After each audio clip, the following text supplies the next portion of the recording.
What are you, deaf? Don't try that Halloween shit with me.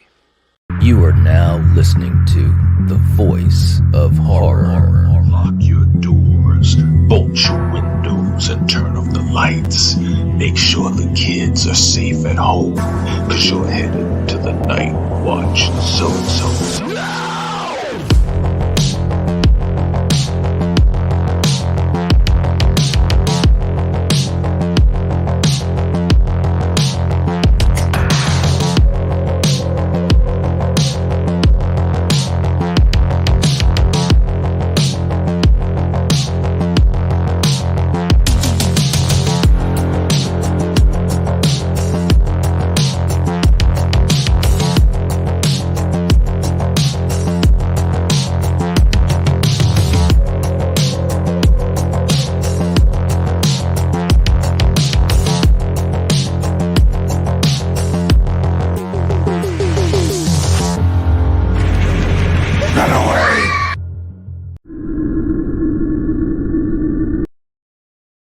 You think it's over now? You're wrong. All aboard the night train. It's over, Prime.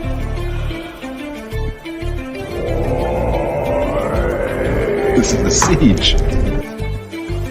I'm a man of my word. Hey.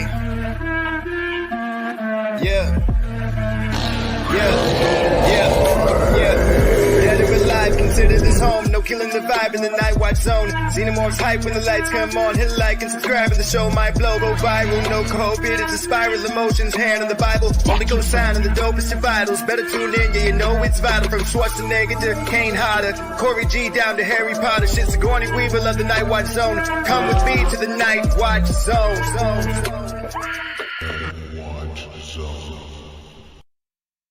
Well, there are two things a man should never run from, even if they cost him his life.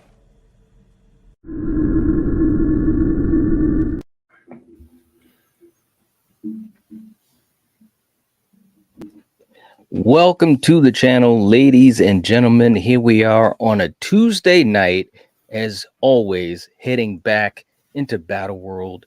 Kills with me and Eric, of course. And guys, tonight we are going to be representing the master of horror himself, John Carpenter.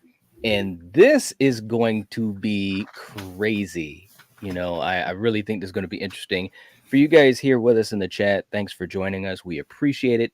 A blanket hello to all you guys. Let me just jump in and see what's going on here. Paula's with us. What's going on, Paula? Good to see you. Hey. Hope you're doing well. We got Jerry. Jerry's in the chat. Good to see you. All right. We got Melissa. What's going on? Chuck's in the chat. All right. We got Dude. What's going on, Dude? Good to see you. All right. Very, very cool. All right. So tonight we've got these two films that are going to be going head to head, but let's get official with this. So Eric, let us know who we have in the first corner for tonight. Okay, well, we know college life can be pretty tough, right? But you never expected it to be like this. You know, what seems to be a weekend getaway for some extra credit turns out to be a battle for all of humanity. The essence of Satan is possessing students, and you know, as well as trying to break free of its otherworldly dimension and come into our real world. And the problem with that is there are only a few survivors left to stop it after it's taken possession of most of the students. Green Slime, Bugs, and Alice Cooper. Oh my, this is chapter 2 of John Carpenter's Apocalypse trilogy, and it is Prince of Darkness. All right. All right. Well, in the other corner, you know, Kill, I like to read books, bro. You know that. I've been an avid reader for a long time. But when you're dealing with a situation where what you read is coming true into reality, and you don't know what is reality or what's a story in a book and who's truly the god of your world, that's a tough situation, man. It's a real tough situation, you know, and being a freelance, person who's trying to find people that are trying to cop the system, that sounds like a great job. But when you get hired by the guy that survived the Planet of the Apes, man, This is just a bad recipe, bro. So, hey, if you want to go into an adventure, a choose your own adventure, then you might want to head into this film, which is the third piece of Carpenter's Apocalypse trilogy. And I've got one question, Kill. I've got one question. You know what that question is? What's that? Do you read Sutter Kane? No, I don't. You better not, bro. I am not reading Sutter Kane. I'm not watching the movie. I'm not listening to the audiobook. No. Smart, right? Man. In this corner, we have John Carpenter's In the Mouth of Madness. All right, Kill. Let's get the Kill's commentary, man. What do you think of these two films, man? Man, look, if you want to see some apocalypse where it's just not going to end well, both of these movies, you get your fill, and you could just see like John Carpenter. He's just going in the well of like the people he likes to work with. I'm gonna take a little bit from Big Trouble in Little China. I'm gonna take a little bit from Halloween. I'm gonna take a little bit from this. Hell, I'm gonna take somebody from the Ten Commandments. You know, and he's just stirring all of these great actors up, man. A lot of great character actors, and you know, he's just a master. You know, he is the master, man. He really, really is. And I think, you know, what's interesting is with these two films, you're right. He had a lot of different flavors that were going on, and some newer stuff as far as his filmography is concerned, especially when you think about the Lovecraftian vibes and stuff like that, man. Because both of these films had a lot of like otherworldly kind of stuff going on, which, you know, you hadn't gotten a lot of that in his filmography up to that point. So these two films, yeah, man, crazy stuff. Eric, before we let the combatants come into the arena, you were talking about how these were two films that you didn't have a strong connection with. And I just think that that's interesting because, you know, through this series, we sometimes watch movies we hadn't seen ever, or maybe in a really long time. So I thought that was really cool for you. Yeah, I've mentioned it, you know, a handful of times. You know, I'm doing this video series with you guys. I've, you know, Halloween 2018, I'm slowly getting towards that bandwagon, you know, a lot better than I was, say, in 2018. And I'm not gonna lie, when I've given Prince of Darkness a couple of times, you know, and I wasn't a fan. And In the Mouth of Madness, I didn't understand what the hell was going on. But for this series, you know, since we're doing categories, you got to pay attention to it, you know, and because, you know, we're pretty much going to be quizzed on what we like better, and actually paying attention to it. And I think also being in the right mood helps. Yes. Especially for Prince of Darkness. I've really come to appreciate and now actually like these films a lot. Nice. Love it, man. Well, listen, you know, sometimes you have that situation, Kill, when two men enter and one man leaves, and I hear something. Do you hear it, Kill? Do you hear it? Is it the apocalypse? It could be, or some ugly Lovecraftian creatures, man. But listen, we're gonna let them come to the ring for you guys in the chat, for you guys watching the replays. Sit back, relax as we head to Battle World, Carpenter versus Carpenter. Here we go.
All right. There we go. There we go. Whew, man, this is good. This is going to be something else, man. I can't wait for this. Real quick, too, in the chat, we got Spicy Gaming in the chat. All right. Oh, Very, hey, very Carl. cool. Your buddy Good of to mine. see I've him. known him since like 5th grade. Nice. Yeah, Oh, welcome, very, very Carl. cool. Very cool. Welcome, welcome. Good to have you here. We got Mr. Dan, part of the Inner Circle, saying, hey guys, In the Mouth of Madness is on my rewatch list, but I'm a big fan of Prince of Darkness. Yeah, you are. Yes, you are. He said, I forgot about Charlton Heston. See, that's why this series is so great, because we are in the recap mode, bro. We got the general in the chat. Hey, What's Val. going on, Val? Hey. Thank you so much for being here tonight. We appreciate it. We appreciate it. Paulus, and haven't seen either, but I will try. Well, I will say this. Like so many of these versus matches that we have on this particular series, both of these movies I think are really, really good. And that's what makes a very good battle. So anytime we do, these episodes, unless we say otherwise, it's recommendations for sure. Okay. So what we're going to do is we are going to give a point to each film that wins the categories that we're about to go through. You guys in the chat can let us know which film you'll pick in these categories. And we will try to get to as many of those comments as possible. But if you send in a super chat, not only will we make sure we get to your comment or question and answer it, but that dollar amount will go into points for the film that you choose. So if you send in a $5 super chat, it'll be 5 points to the movie that you'd like it to go to help determine the winner of tonight's Battle World. Okay, so Eric, as always, we got to go into the categories. And as always, our first category is going to be the poster, because on this channel, we love movie posters, bro. We can appreciate them. So we've got the poster for In the Mouth of Madness. And we also have the poster for Prince of Darkness. So what are you thinking, Eric? And who gets the point for you? The sad thing is we all love posters on this channel, but I'm not a big fan of either one, to be honest. I'm going to do a coin flip. I'm going to give it to In the Mouth of Madness, because to me, it fits more with the theme of the movie itself. Books becoming reality, as someone getting sucked into a book type of thing. So you can even if you didn't know that was the plot, you can kind of figure that out just by looking at it. I have no idea what's going on looking at the poster for Prince of Darkness. So I'm going with In the Mouth of Madness. All right, man. Kill, how about you? I kind of agree with everything that was said there. I'm not a big fan of this Secret of the Ooze poster here. So I'm going to have to go with In the Mouth of Madness. For some reason, when I look at the In the Mouth of Madness poster, for some reason, the Wishmaster comes to mind. Like one of the posters I saw for that. But I like it because, you have like, you have the center of the Hobbs End town there with the Black Chapel. You got Sam Elliott, and you got to look at it. Are they being sucked in, or are they being released from the book? Okay, all right. So yeah, I actually like this one. I'm gonna go with the In the Mouth of Madness, because I don't read Sutter Kane. All right, okay, I like it. And hey, we got Steven in the chat. What's up, Steven. man? Hey. A good buddy from Craven Something Scary. Good to see you, man. Good to see you. Hope you're doing well. And also our good friend Ginger Ninja is in the house saying, I made it. This is going to be a hard one, as I love both of these movies. Nice. Yeah, he was saying earlier that these are two of his favorite Carpenter films. So that's really cool. That's really cool. And we got May. May's in the chat too. Hey, good to see you, May. Hey, May. Hope you're doing well. And by the way, if you haven't already, please hit the like button. It helps to support the channel. We'd appreciate it, and also helps to push the stream out to some other folks that might be interested in checking this out. Steve is jumping on it, man. He's like, In the Mouth of Madness wins for me. All right. Now, for me, I want to say I echo a lot of what you guys have said. I think, and especially what you were saying too, Eric, like both of these posters, and this is one of the few episodes I can think of that both of the posters don't really nail it for me. right? Now, the Scream Factory edition of Prince of Darkness and In the Mouth of Madness are much better posters. Yes. And I think, well, number one, they try to update the posters and make them really cool, but also remembering that these films are from, you know, they're way back in the day, but also, you know, smaller budget and so forth. But still, it's like it was the 80s, bro. And like In the Mouth of Madness was 91, I believe. But anyway, 95, I can't remember. But you get the point.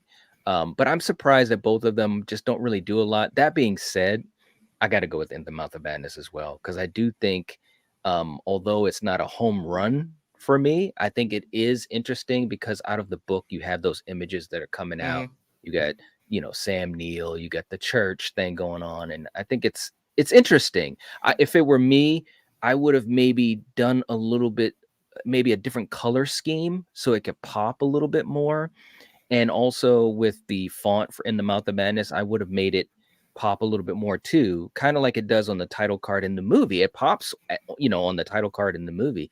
So that's one thing, or a couple things I would do to better the poster. But I'm going to give my point also to In the Mouth of Madness.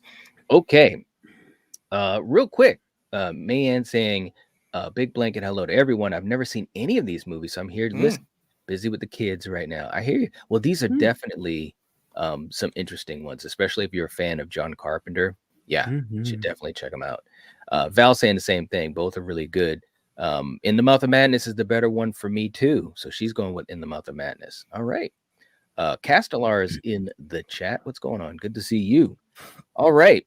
So next up, we got to go to our next category, and that is the tagline. That is the tagline. So, and Eric, we're going to start with you, of course. So for the tagline, we've got, for Prince of Darkness, before man walked the earth, it slept for centuries. It's evil, it is real, it is awakening. Okay, so that's for Prince of Darkness. And then for In the Mouth of Madness, we've got lived any good books lately?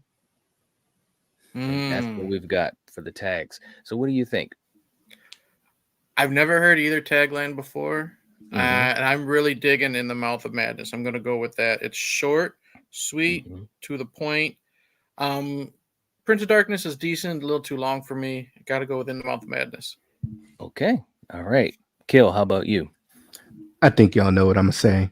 Yeah. But, you know, have you ever had a dream and then, you know, you woke up, but then the dream was a demon and then it's too many words. Too many words. He's like, I don't want to read. You know, I love to read, just not Sutter Kane. But it's a little too wordy on Prince of Darkness. And I kind of like the punniness of In the Mouth of Madness here. So, yeah, I got to go with that.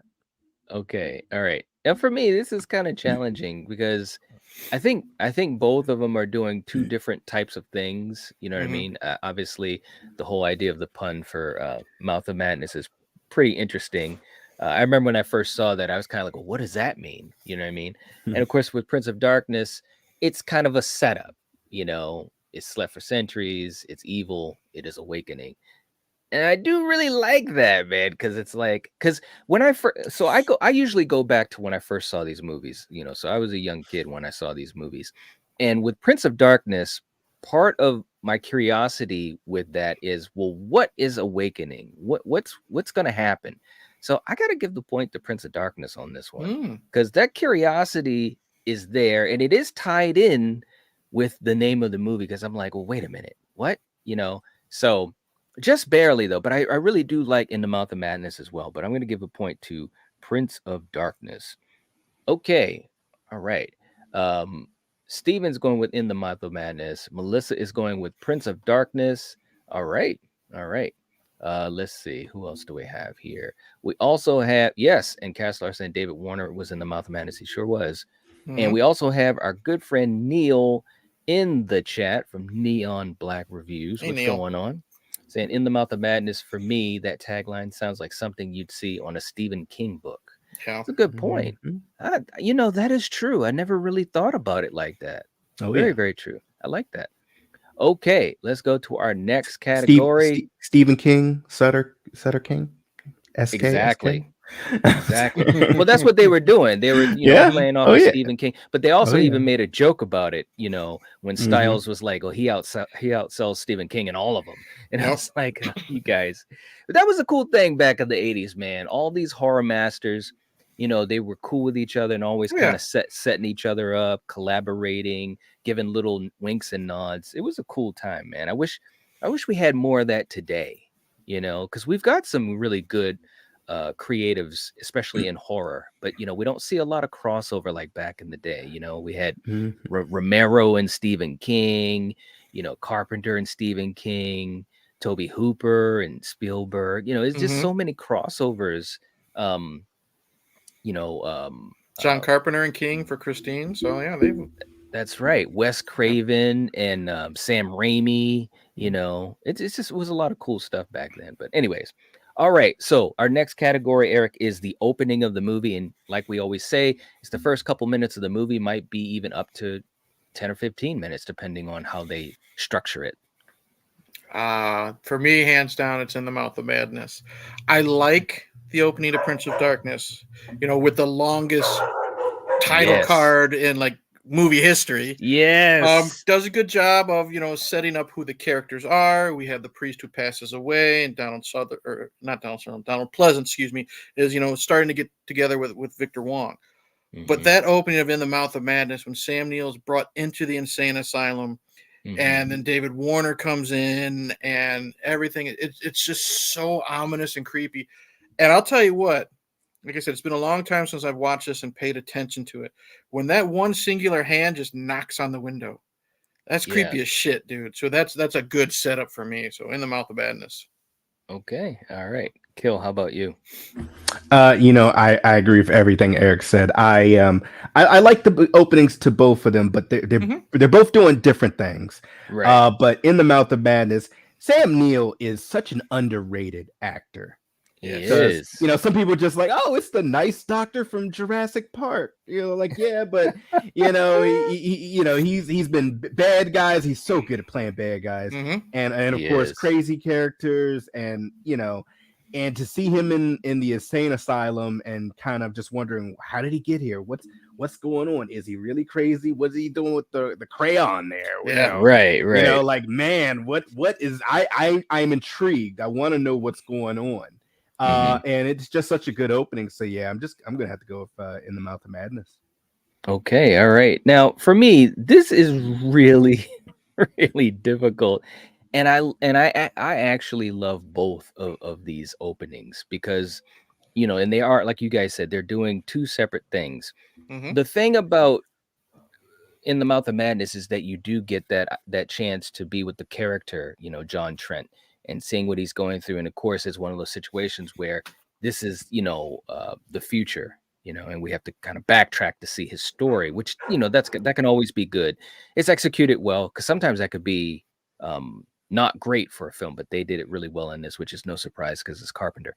But with Prince of Darkness, it's all of this like setup, and it's like this tense thread that's just being pulled slowly, and you're like, well, what's going on? We got a priest, we got a church, we got Loomis, which is always the best thing in the world. Like, what is going on in this film? And I absolutely love how they do it. And you're right, Eric. It's one of the longest openings of all time. Oh, I loved it.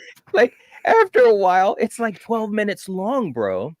After a while, I started to lose track that they were having names pop up on the screen. And then at some point around 12 minutes, and it's like directed by John Carpenter. I'm like, holy crap, we're still giving credit. That being said, I have to agree. I think it's got to go to In the Mouth of Madness because of the fact that you spend time with Trent specifically, and it's a lot of setup, and you're already intrigued. You're already so into his character. You know what I mean? And I think that's an advantage of In the Mouth of Madness, is because there's a smaller amount of characters. It's an advantage and a disadvantage, right? And we'll see how that plays out with these characters, but with these categories, I should say. But yeah, I agree. I got to go with In the Mouth of Madness on this. Okay. All right. And thank you, Val, putting the link in for Eric's channel. Thank you. Please subscribe to him if you have not already. We've also got the link in the description of every episode in this series and tons of other content around. So you will not be able to miss that link. So please do it. Appreciate it. All right. Yeah, man. Steven, do you read Sutter Kane? Nope. I love it. The first time I watched the movie, because I don't know if I had heard someone say that, or maybe I read it on the back of the video, when it does the little synopsis. And I'm like, who? What? It just didn't make any sense until you see the movie, right? Mm-hmm. Cool shit. Okay, next up, our next category. We're going to the music, Eric. We're going to the music. So what do you think, man? This is tough. Now, taking the main themes out, they both have really good use of like creepiness, mood. So that notwithstanding, I'm going to base this on the main themes. Prince of Darkness is so creepy, so scary, so unnerving. But there's no way I can't vote for that rock song, of In the Mouth of Madness. First, when it opens up, when you see the books printing, works perfectly to set the mood. And then the way it's used during the ending credits. So just based on that alone, that track alone, I'm going with In the Mouth of Madness. Ooh, okay. All right. How about you, Kill? I love Carpenter and I love the way he implements music. And I actually think that this movie is his third best, use of music, behind Halloween and The Thing. I'm going with Prince of Darkness because it's so many, it's so many classic Carpenter kind of tones and rhythms in there and the synth music. And it just, when I hear certain tones and so forth, I'm like, oh, I remember that when you first see, Alice Cooper and he's creeping around and it's like, geez, and it's just masterful. And, he's just the man. So yeah, I got to go Prince of Darkness.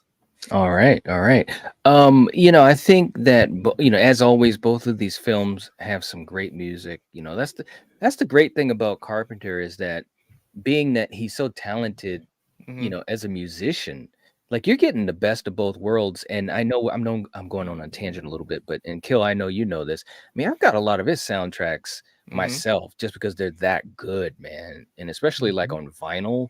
I mean, it is awesome stuff. And if you guys ever get a chance to, and you can see it on YouTube, he's done concerts where he's playing his music live. And behind him is it's like a damn wrestling event because there's a big Titantron showing images from the film. So it's like a live music video with the master right there, him and his son.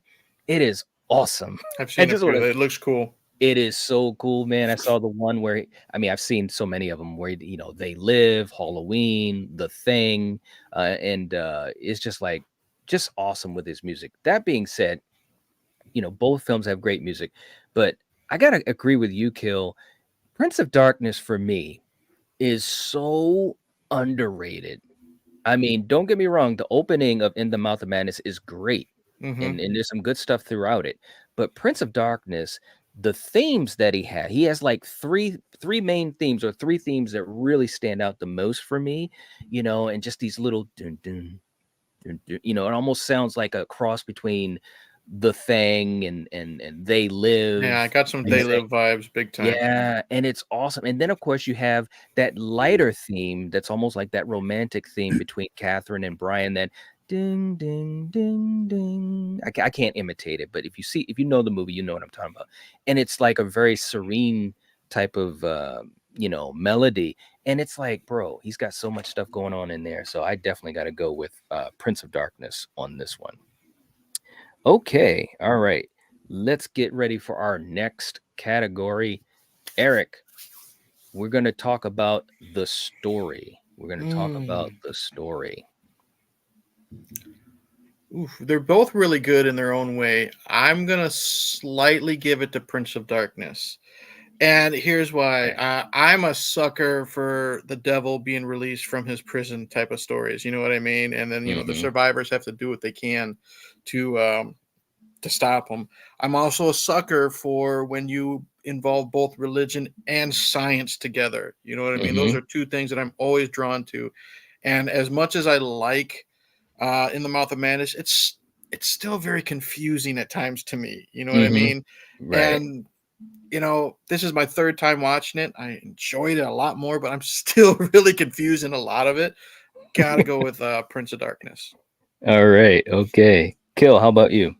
I hate to sound like a broken record, but I agree with everything Eric said. I love, you know, to see these type of stories play out, and I love the fact that the science aspect is just as important as the religious aspect. Yes. Yeah. Also, I'm a sucker for a bottleneck film, and when you have, like, you know, poor college students, you know, Donald Pleasance, which is, you know, once again, one of the best hype man in the business. You know, he's hyping up the church. Yeah, you know, he was.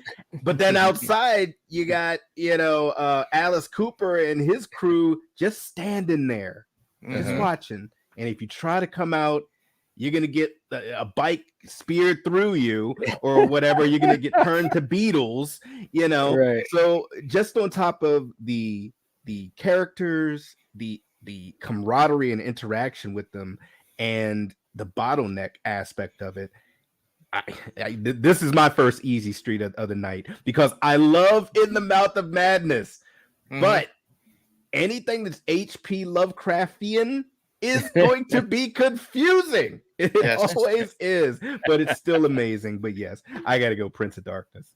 Right.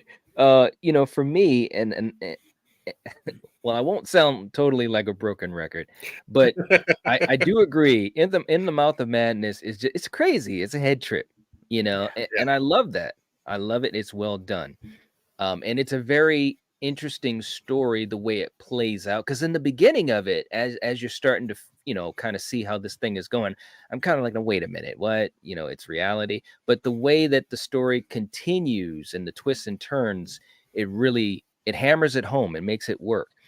And Prince of Darkness, on the other hand, it's a story that's kind of like it's right there in front of you for the most part. I mean, there's obviously a lot of mystery and twists and turns in that as well. But I agree with something you just said, Kill. I was thinking of it too, is that bottleneck type of situation. It always gets me because it's like they can't leave. Yes. They cannot leave. And the idea of this being, you know, what it is in the film, and they're just trying to figure it out, and they're regular people too. That's the other thing too. Now, In the Mouth of Madness is the same thing, but these people in Prince of Darkness, even more so. I mean, we're talking about the scientists, the bookworms, you know, the people that don't always get the shine. And I love that. I love that. It's kind of, and I know some people I've heard, you know, over the years, especially when I first, you know, was kind of getting into it and finding out about it, a lot of people were like, well, you know, it's really talky, you know, and it's like, but I love that, you know, because all of these characters, they really get a little bit of moment to shine, and that's tough to do when you've got that many characters. But again, Carpenter is so good with ensemble pieces, just like he was with The Thing and so many other things. So I gotta go. It's demonic assault on Precinct 13. Pretty much. It really is. Yes, absolutely. That's a great way to put it, man. It truly is the demonic assault on Precinct 13. That's cool, man. I like that. So yeah, I'm gonna go with Prince of Darkness on this one, because I just think that there's just so many. You even got the romance in there, and it's like so many aspects. You got Pleasance as this priest who's almost like a Van Helsing stand-in, and of course, only Donald Pleasance can be that cool. So yeah, I got to go with Prince of Darkness on this one. All right, real quick too. Let me just jump into the chat. Steven is saying the story from In the Mouth of Madness is my favorite of these two. Sam Neill's delivery plays a factor for me as well. An outstanding performance. And we might get to the performances too. Yeah. All right. Let's see. Who else do we have? We got Million in the chat. What's going on, man? Good to see you. Hope you're doing well. Welcome. Thank you for being here. We appreciate that. Let's see. Who else? I just want to make sure. All right. So we got that caught up. Next category, we're going to be talking about, obviously, the direction. So Carpenter times 2. So, Eric, what do you think about what Carpenter did with these films? Who do you think, which film I should say, gets the point for his directing? Oof. I'm gonna go Prince of Darkness, and here's why. Again, a lot of it has to do with In the Mouth of Madness maybe being too confusing for me, and I think it was Kill who said if it's Lovecraft, that's a lot of stuff to take down and try to get into and understand. And I've read some Lovecraft, but what I love about Prince of Darkness, it's got that slow build, like a lot of Carpenter films have, with like They Live and stuff like that. Yes. But when that shit hits the fan, it hits the fan, and I Yes. love that. It just pretty much doesn't stop up until the end. I think he's better with Prince of Darkness because, in my opinion, he's got more characters to work with, even though it's a simpler script. So I'm going to go Prince of Darkness. That's interesting. I like the way you put that, and it's true. More characters, but a simpler script. Very, very true. All right, Kill. How about you? This is tough for me. Because he was able to have a bigger ensemble of actors and have them all, for the most part, get their shine.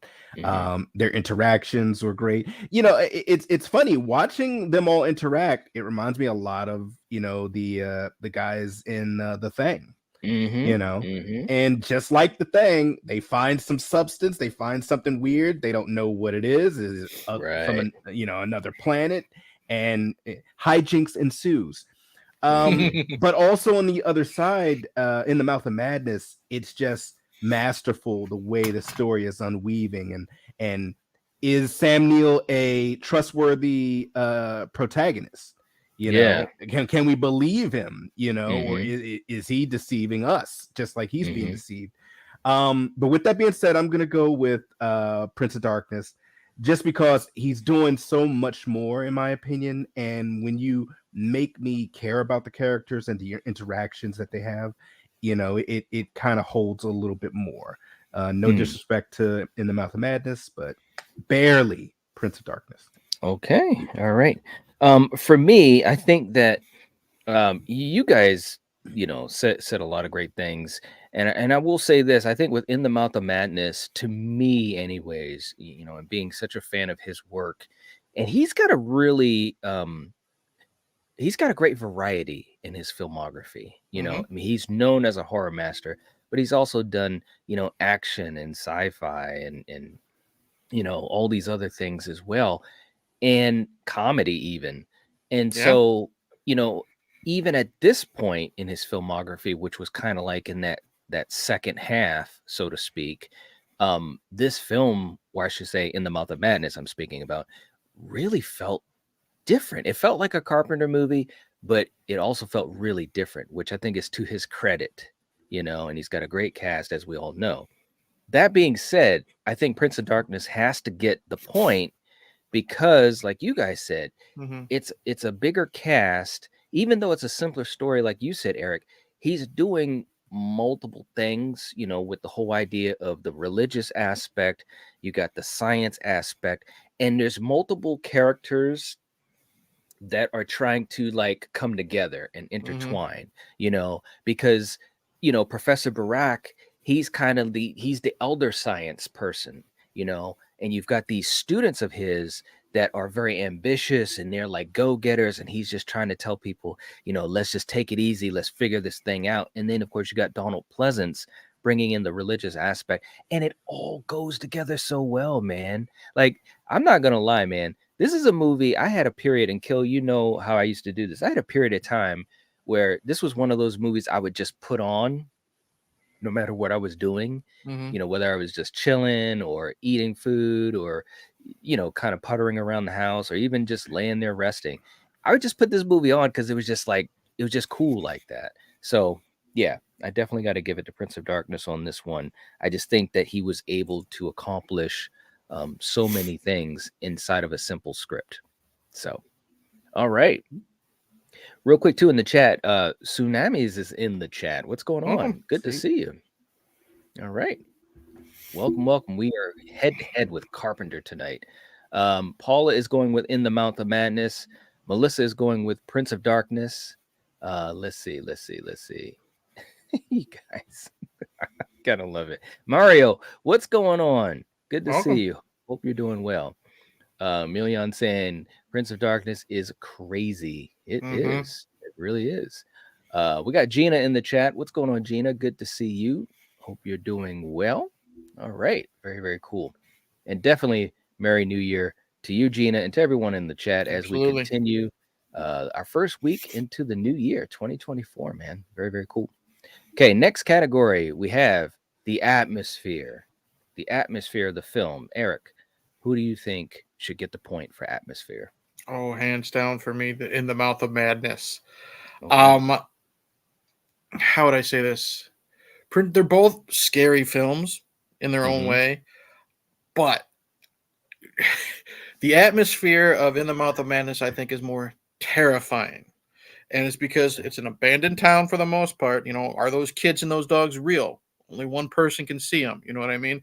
The darkness, the isolation, the use of the demons at the end, the ending itself. I know I won't get into that yet, just in case.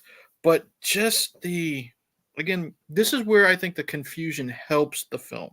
You know what I mean? Because you don't know what is reality. You're feeling for Sam Neill's character. You're just as confused as him, and you're just as scared out of your mind as I'm sorry, the assistant that goes with him, because she's terrified in this. Linda film. Stiles, yeah. So you can put yourself in both of those two characters' position. And like I said before, with Halloween, you know, outside in the open, an abandoned town is just terrifying to me. So I'm going with In the Mouth of Madness. All right. Okay. Kill, how about you? I'm going to have to go with In the Mouth of Madness. Because for me, it doesn't matter which part of the set they're in, whether it's the insane asylum, you know, if they're in the Hobbs End, you know, it's creepy. And I'm a sucker for the abandoned towns as well, just like Eric.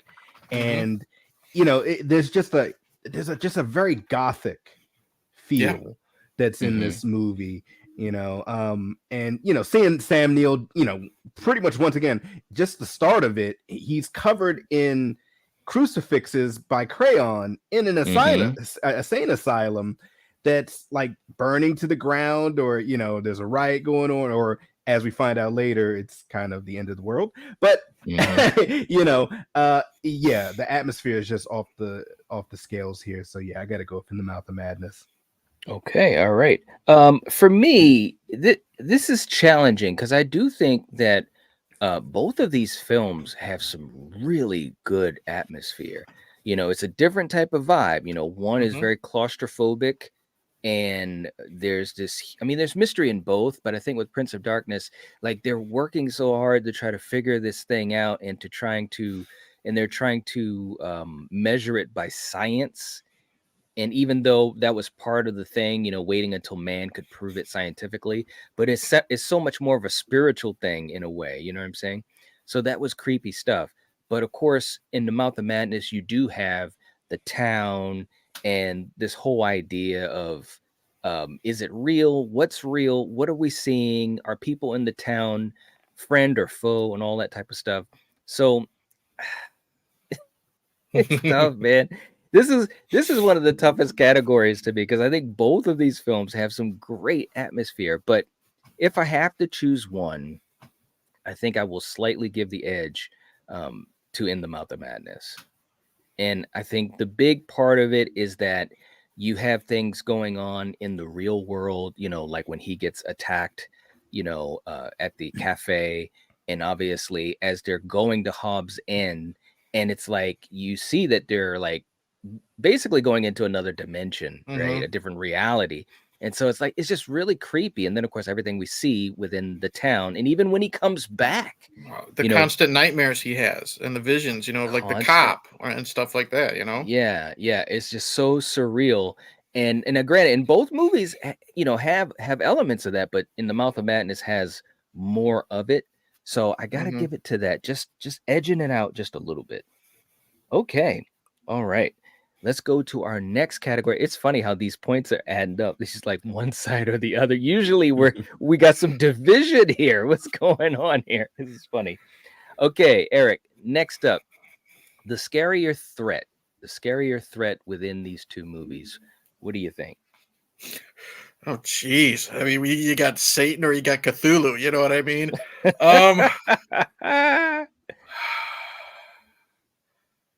I'm gonna say again. It's a flip of a coin. I'm gonna say Prince of Darkness because and here's why. The ancient ones can sleep every now and then. The devil's always around. So I'm gonna go with that. Okay. Make it that easy for me. I can't choose. I can't choose because it's one or the other. So I'm going with Prince of Darkness. Cop out answer, but that's what I'm doing. That's pretty good. That's pretty good. I like that one. Okay, Kill. How about you? What do you think about the scarier threat and why? I'm gonna have to look at this a little different way. Mm-hmm. Okay. Both threats are scary, whether it's Cthulhu or the devil. But how are they converting and or infecting people? Mm-hmm. By a book and or movie, or I'ma spit some green stuff down your throat. So now granted, obviously once the devil is walking the earth, they will do it in a different way, but I don't know. Mm-hmm. So I'm gonna have to go in the mouth of madness here, because if you look at Cthulhu, you go insane. If you read these books, kind of the same happens. You become enthralled. And on top of that, all these elder gods, coming through a portal. Yeah. And it's like, just imagine hundreds of thousands of the creature from the Thing just coming. So yeah, I got to go in the mouth of madness on this one. All right. Now, it's interesting because both you guys made some good points, but this is the way I look at it. Within the mouth of madness, that's true, because you've got all those things that are coming out of the portal and so forth, and the book is kind of like the key that's unlocking it. The key, the book, and then the movie, of course. But for me, man, I don't know, man. I think I got to go with Prince of Darkness on this, because it's like, here's the thing. We know that in the mouth of madness, and whether you'd like to have it or not, there is time on your side. Mm-hmm. There, or possibly time on your side. With Prince of Darkness, it's pretty much game over, because they talked about the whole history of the Prince of Darkness and the father. Bro, they're talking about the father of the devil. It's like, how bad is that gonna be?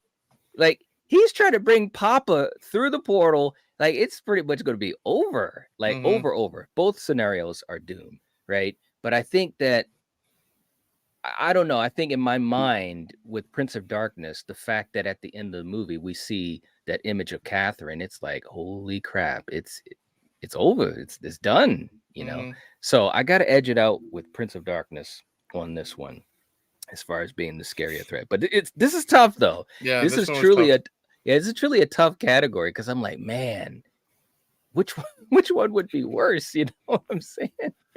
So, all right, real quick. Gina was saying, my favorite is Prince of Darkness. Loved it as soon as I watched it as a kid. All right. Very, very cool. Melissa is going with Prince of Darkness for atmosphere. Paul is going within the mouth of madness. Million saying, I give atmosphere to Prince. The creepiness just never stopped. Even the hero time travelers at the end are spooky. Mm-hmm. Yeah, good point. Elm Street's in the chat. What's up, man? Good to see you. Saying atmosphere for the Prince. Melissa saying scarier threat, Prince of Darkness. Ginger Ninja. Jameson Parker's stash is the scariest threat. Hey, we can't all be Tom Atkins. That's right. Right. He tried. Yeah, he tried. And let's see. Tsunami saying In the Mouth of Madness, written by the same guy who wrote Freddy's Dead. Ooh, I guess Michael DeLuca redeemed himself. Good point. Yeah. Good point. Let's see. Chris is in the chat. What's going on? Good to see you. Hope you're doing well, man. Saying, what's up, guys? Just joined the chat. You had to make this a really hard choice for me. These are two of my Carpenter faves. Yeah, man, this is definitely a good matchup. And I'm so glad that we got the chance to do it, because I love both of these movies, man. There's something else. And we got a super chat coming in. Uh-oh. All right. Gina, thank you so much. $10 super chat. We appreciate that. It really helps us out. And she's saying, this was my mom's favorite horror apart from Halloween because of Donald Pleasance. Points to Prince of Darkness from Mom. Wishing your channel all the best for 2024. Love you guys. Thank you so much. Thank you. We appreciate that. Very, very kind of you. And seriously, the super chats help us out. It definitely helps to keep the light on and allows us to do more types of streams like this. And this particular series has been so much fun. It really, really has. All right, Gina, let's play a clip for you because we come on with it. Because we really you guys are too funny. Because we really appreciate you helping us out and stuff, and also being one of our channel members. Which, by the way, if you're not a channel member and if you'd like to be a channel member, just hit the join button next to the subscribe button. We do exclusive streams, exclusive watch parties, and a lot of other stuff. So, Gina, let's play a super chat clip for you. Thank you so much. Here we go.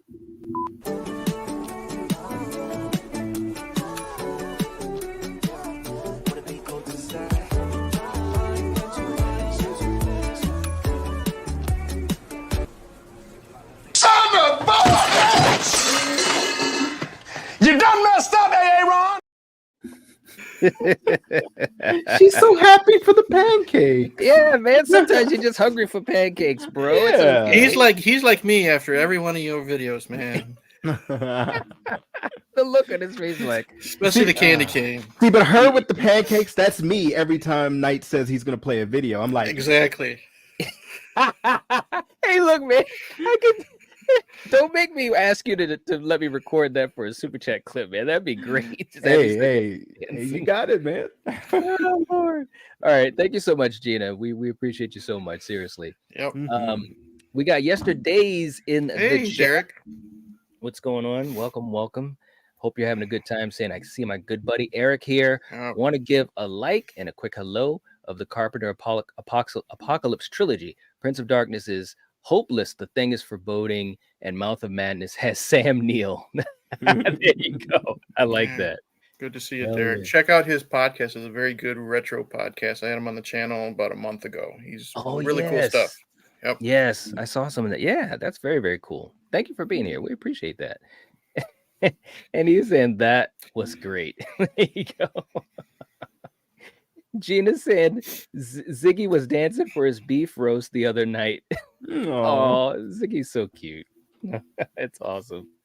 All right, guys. I'm all off track. Let's go to our next category. I know. Well, we like to have some fun, so it's all good. Next category. The supporting characters. Okay. The supporting characters. So what we're going to do, we are going to tally up all the characters, okay, except for the antagonists. So of course, we're talking about Sutter himself and your girl there who definitely had a bad day. Okay. Oof.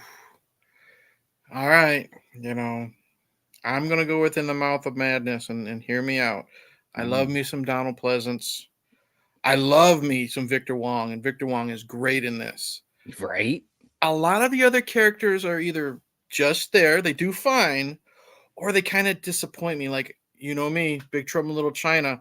I love Wang Chi, but Dennis Dunn in this movie, I'm like, ooh, that's the complete opposite. And it just turned me off.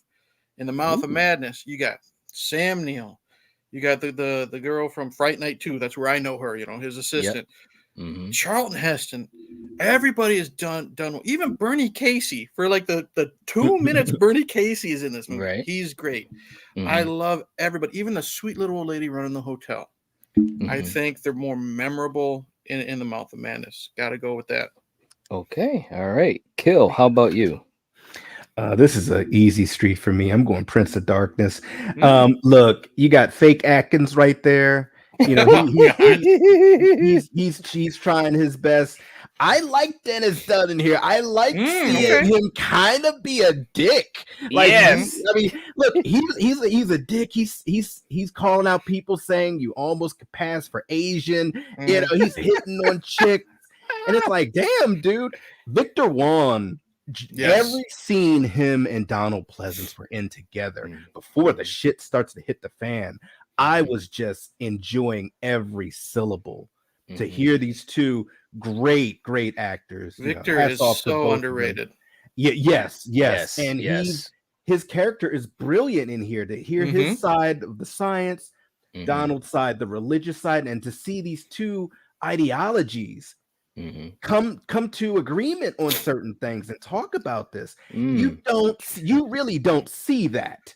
They're respectful of each other's beliefs or non-beliefs. Yes. Good point. Yes, mutual respect between both of these men, and then each of them kind of bringing their people in, mainly Victor Wong, bringing his students in to doom them to all eternity, and on top of that, he doesn't really say anything. But Alice Cooper, man, he's just standing there, just looking at you in your face, just being a total creeper. Yeah, and I will say this: yes, a lot of the characters here are just meat for the grinder. But they're John is able to put some personality into them, even if they're not there that long. No disrespect to In the Mouth of Madness, Charlton Heston, Bernie Casey, and of course Sam Neill, and Julie Carmen. Yes, thank you, with her beautiful eyes. But yeah, I got to go with Prince of Darkness on this one. So. All right. Now for me, this is tough, man. And Kill, I'll echo some of what you just said, especially for In the Mouth of Madness, because I mean, you got Charlton Heston, bro. I mean, as soon as I saw him in there, I was like, okay, all right, John is flexing. He got Charlton this thing, and Charlton Heston was, man, Charlton Heston and Kill. We've loved Charlton Heston since we were little kids. Dad watching the old school stuff. He was a G in this movie. He really was. And of course, and we'll get to some of the other stuff. And like you said, Bernie Casey, obviously, Julie Carmen. You're right, man. With the eyes, she's like in a race with Meg Foster. So somehow John Carpenter always getting these people with these mesmerizing eyes and so forth. But Julie was great in this, and the twist that she had. That being said, I'm giving this to Prince of Darkness. Okay, I knew it. Look, let me say, hold on. Let me get ready here. There has never been any lying in this channel, okay? I mean, listen, and I think you said it, Kill. I mean, you echoed it as well, Eric. Victor Wong, bro. Yes. Victor Wong. I kid you not. Just thinking, and I just, rewatched this for the episode just the other day, right? I almost want to watch this thing right now, like do a watch party for it right now. I mean, and I love both of these movies, but I'm just saying, thinking about these aspects in the categories, every time Victor Wong was on screen, I was just, even as a kid, I was just like listening. I didn't understand some of this science and the subatomic levels and this and that, but it just was so cool. It was almost like, you know what I'm saying? It's just weird to say it, but he was just awesome. One thing about Victor Wong, I don't mean to step on your toes, but That's all right. I grew up, we're all roughly the same age. I grew up with like the cheesy roles of Victor Wong, whether it's like Three Ninjas or Tremors, you know what I mean? Or no disrespect, but Big Trouble in Little China. There's a lot of cheese in that movie. Oh yeah. What I love about him in this movie, he's 100% serious. Yes. And it's a way I've never seen him before. And like you said, we don't understand the scientific jargon or stuff it's like Ghostbusters. You don't have to, because you believe what the actors are saying. So that's right. I want to give another shout out to Victor. He's underrated, or he was, bless him, an underrated actor. That's right. Yeah, definitely. Much respect and love to Victor Wong. And for you guys in the chat, and I know some folks, obviously, if you're here, you've probably either seen these movies or maybe even heard of them and so forth. But Victor Wong, if you haven't seen his stuff, his filmography, I mean, you definitely got to check him out. And like you said, Eric, much credit to him. Rest in peace to him. And he was great in this. But look, guys, we also got Donald Pleasance, bro. And it's like, it was just so, like, when I first saw Donald Pleasance in this, I was like, oh my heaven, my man. And he was just so, the scenes, like, and you guys said it, the scenes with him and Victor alone. Oh yeah. Yep. Alone, for me anyways, just my humble opinion, for me anyways, wins this category. It was your faith in him, your belief. And Victor's like, the world doesn't want to hear any of this bullshit, Yes. They were just so, two old school actors who have had, ups and downs in their careers, character actors, basically, You know what I'm saying? And they were able to shine in a movie that has so many other actors, good actors in it, and so much stuff going on. So I just got to give it to Prince of Darkness on this one. And granted, you know, there were more characters, but for me, just Victor Wong and Donald alone, you know, and I agree, Kill. I also love Dennis Dunn in this too. Him being a little bit of that jackass. It was kind of cool seeing him like that too. Yeah. So. All right. Let's see. Chris is saying this is tough, but I got to go with Sam Neill, but Victor Wong is a close second. There you go. Melissa is going with Prince of Darkness. Elm Street saying, I agree, Eric. Mouth of Madness. Let's see. Tsunami's saying even Vigo the Carpathian is in Mouth of Madness. That's right. Vigo. That's true. He is Vigo. Him. Yes. Vigo with the shotgun. With the shotgun, you know, just get out of town.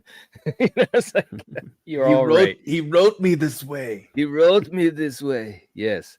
Troy's in the chat. What's going on? Saying barely remember Prince of Darkness. Probably time for a rewatch. Love in the Mouth of Madness, though. There you go. Let's see. And Dan, you're right. Dennis Dunn. Wish he did more. Absolutely. You know, Dennis Dunn had a charisma to him. You know, some actors, even when they have small roles or supporting roles, they just pop. You know, that happened obviously, and we talk about you know, so many actors of that ilk, but Dennis was one of those. You know, even though he never got the chance to really shine, he always made an impression, especially for me, you know, growing up in these movies. So yeah, I wish he did more. And when I didn't want to try to sound like I was bashing him, I didn't hate his character per se. Remember, this is the first time I'm actually paying attention to the movie. So maybe it was more of a shock to how different he was because of how much I loved him as Wang Chi. So I might think differently the next viewing though. Yeah, absolutely. Absolutely. No doubt about it. I agree. It's a culture shock, man. It really is the two characters.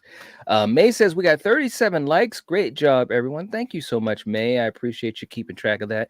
And by the way, if you have not hit the like button, please do. It helps to support us, and we would greatly appreciate it. Okay, so let's go to our next category, guys. We are rocking and rolling. Next up, Linda versus Catherine. So we have our co-stars, our lead female co-stars. Eric, what do you think about Linda Stiles versus Catherine Danforth?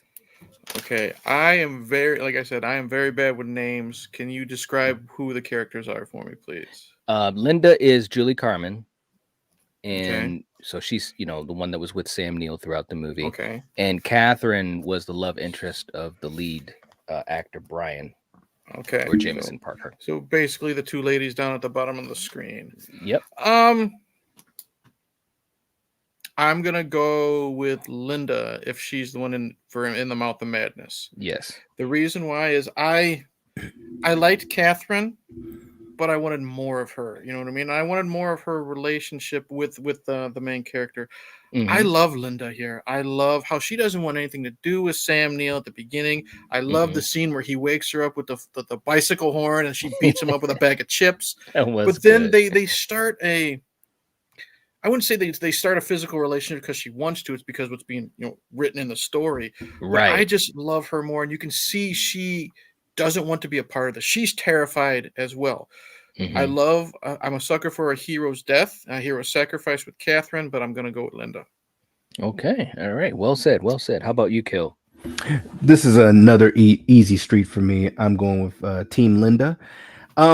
Catherine, for me, just didn't do that much up until the end, really. You know, and granted, you know, is that because of her particularly or because of so many other characters? You know, who knows? Linda, this, you know, there's a portion of this movie which is like sort of like a buddy cop drama. You know, to the whole point of them on the road, you know, to a road trip to hell, essentially, where Linda's seeing, you know, kids on bikes turning into old men, coming back looking like kids, and going through portals and driving over through the air, through the air. Yeah, I know, man. That shit was crazy. That was crazy.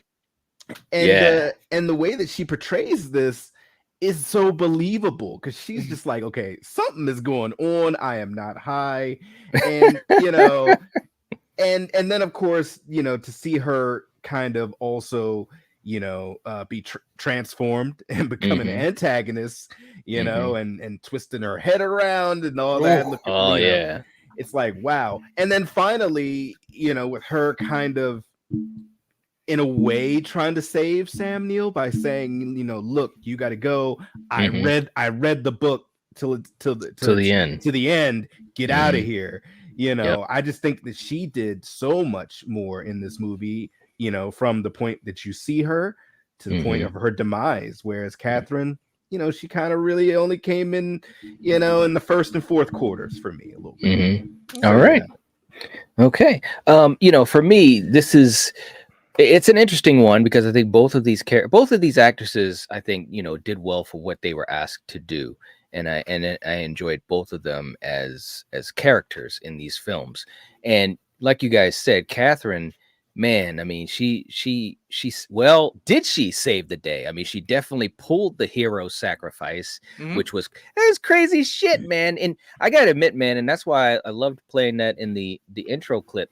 She had that moment where you could tell she was trying to do the math, okay, and she's like, 2 + 2 is always going to be 4. Okay, so if I do this, you know what I'm saying? And she kind of had that look on her face that she just charges, at Satan.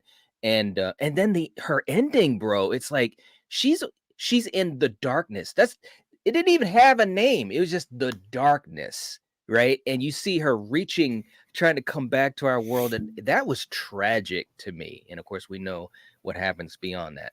That being said, you guys are right. Linda has more that she's doing throughout the film, so that's just an advantage of the movie. Like I said, both movies have the advantage and the disadvantage of having multiple characters. For some of these categories, it weighs one way or the other.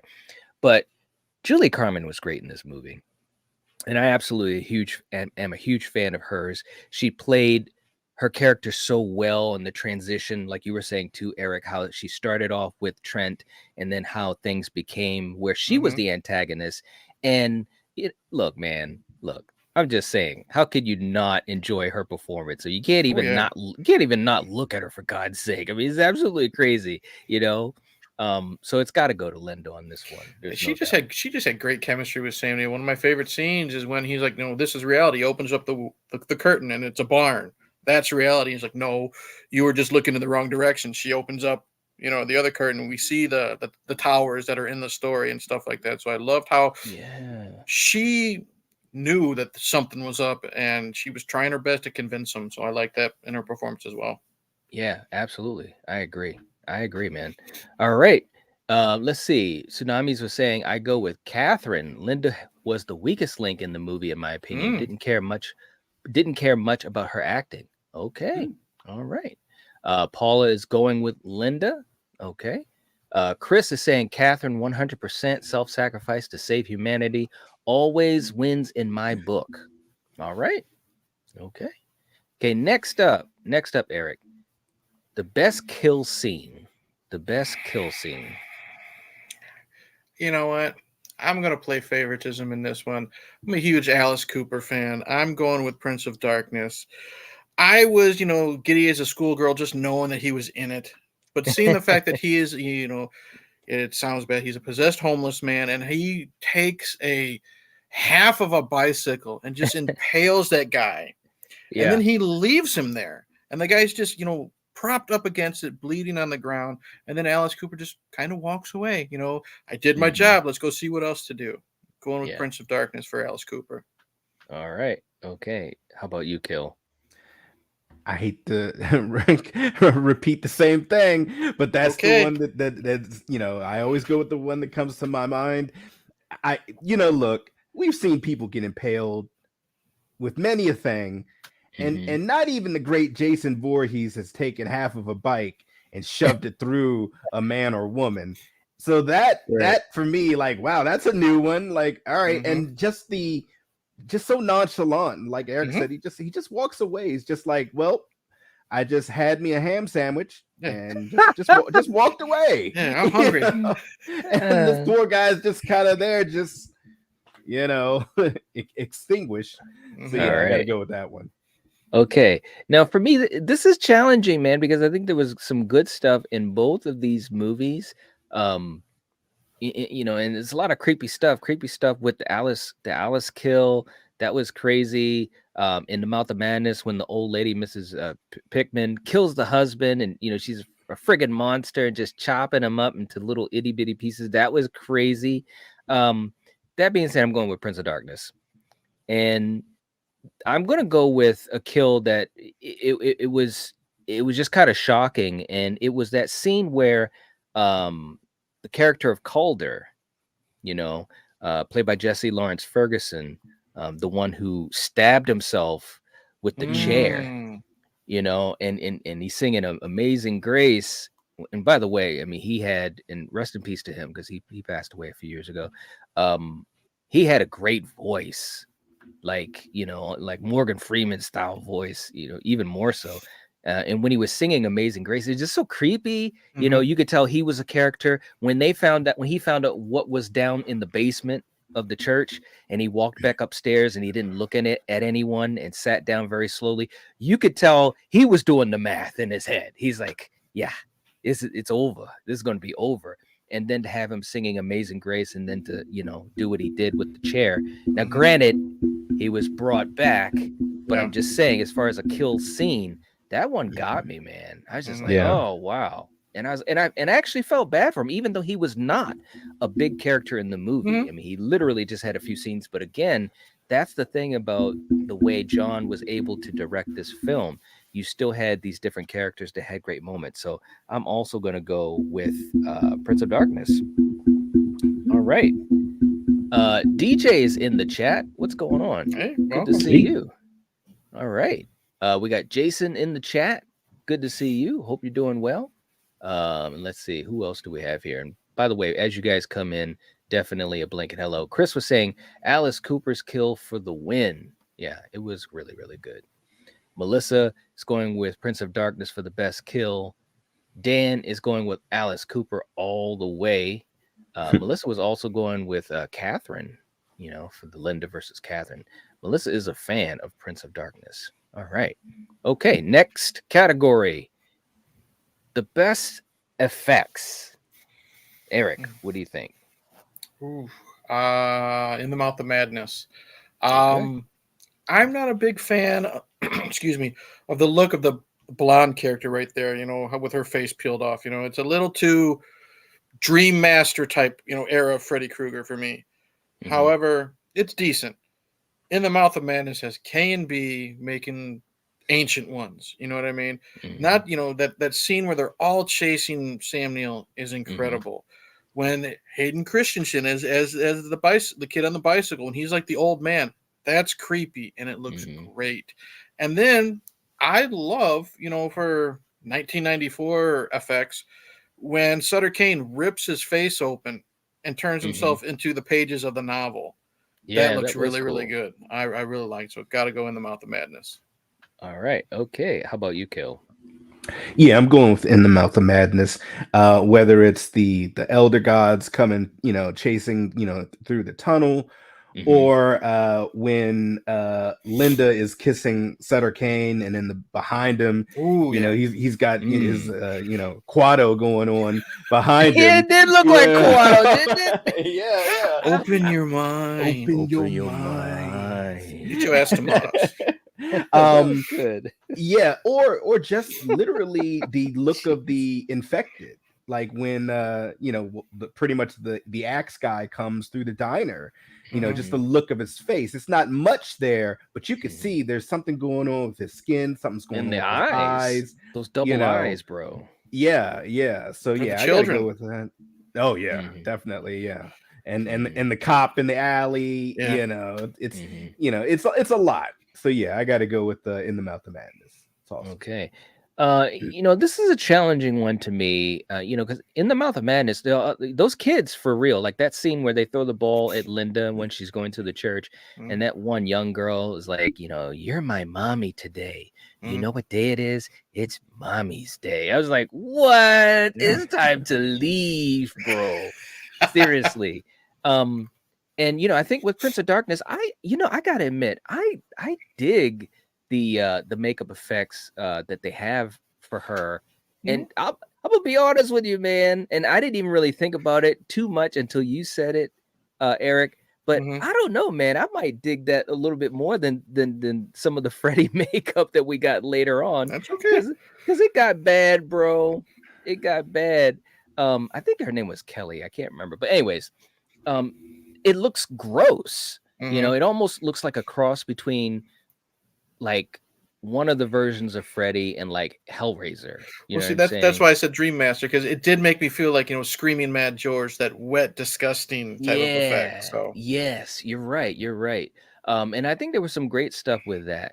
But obviously, I'd have to go with In the Mouth of Madness on this because and you guys said it all. I mean, there's just so much with the K and B effects. You've got great stuff with the citizens of Hobbs Inn.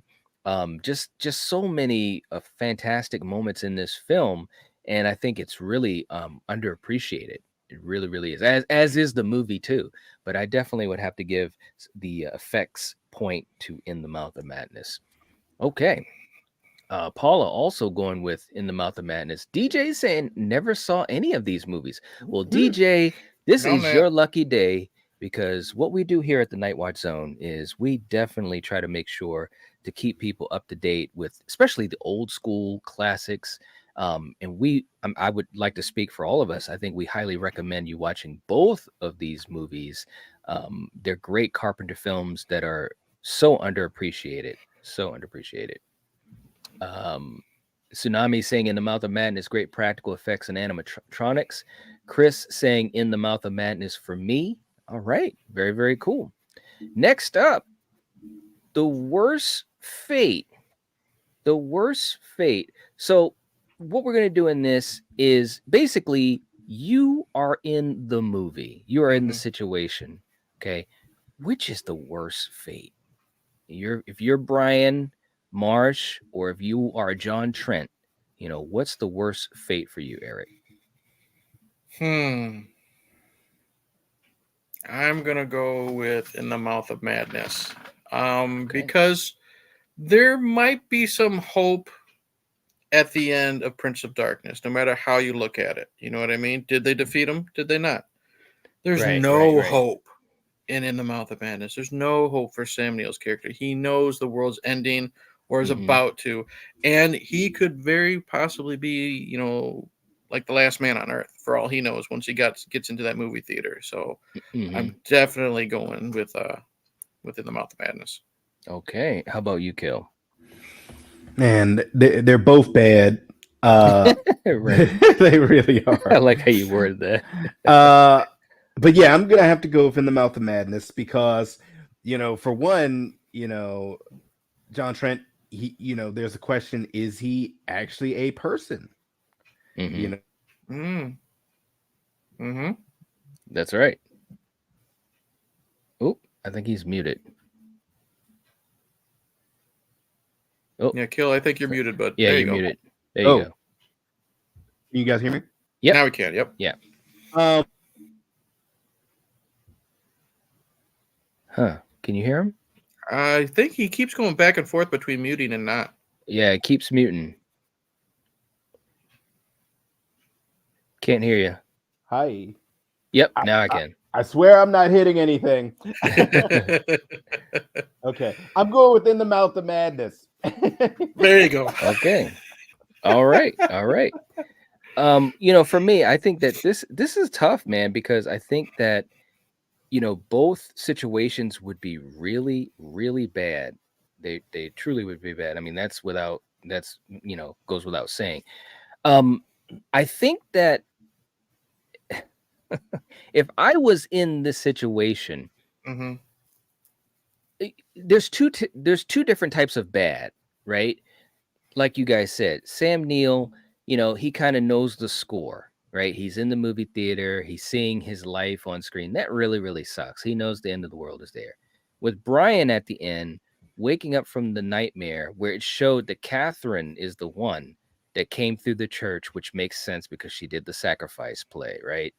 And then staring at the mirror. Like this was this was before Inception, right? It would not surprise me if Christopher Nolan had some inspiration from this, because as he's looking at the mirror and he starts to put his hand to it, like I'll never forget the first time I watched this movie.